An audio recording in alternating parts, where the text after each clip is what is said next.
बच्चों, let's read the question. The question says bryophyllum is a classic example of vegetative propagation by A roots, B leaves, C flower buds, D stem cutting. Question में हमसे पूछा है कि bryophyllum vegetative propagation का एक classical example है जिसमें vegetative propagation कौन से पार्ट से होती है।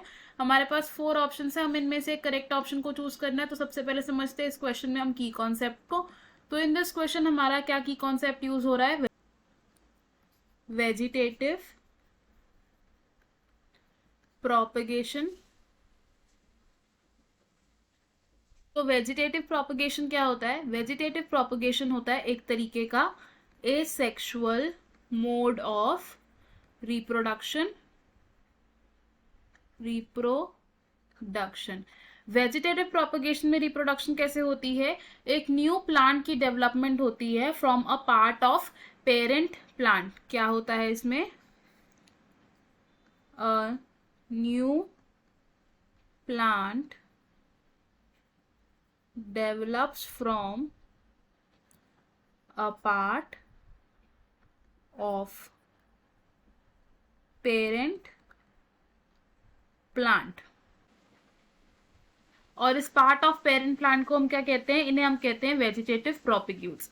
वेजिटेटिव प्रोपगेशन जिन प्लांट्स में देखी जाती है उसका सबसे बेसिक एग्जांपल क्या है? ब्रायोफिलम। ब्रायोफिलम के कौन से पार्ट से वेजिटेटिव प्रोपगेशन होती है? अब ब्रायोफिलम लीव्स के जो नॉचेस होते हैं वहां से क्या होता है? बर्ड्स अराइज होती हैं और ये बर्ड्स क्या करती हैं? एक कंप्लीट इंडिविजुअल को डेवलप करने में हेल्प करती हैं। तो हमारे पास क्या क्या ऑप्शंस हैं? ऑप्शन ए से रूट्स, तो ये ऑप्शन रॉन्ग होगा बिकॉज ब्रायोफिलम में रूट्स के थ्रू वेजिटेटिव प्रोपगेशन नहीं होती है। ऑप्शन बी से लीव्स, तो ये एक करेक्ट ऑप्शन है क्योंकि ब्रायोफिलम में वेजिटेटिव प्रोपगेशन कौन से पार्ट से होती है? From the leaves. Option C is flower birds, तो ये ऑप्शन भी रॉन्ग होगा बिकॉज फ्लावर बर्ड से ब्रायोफिलम वेजिटेटिवली ग्रो नहीं करता है।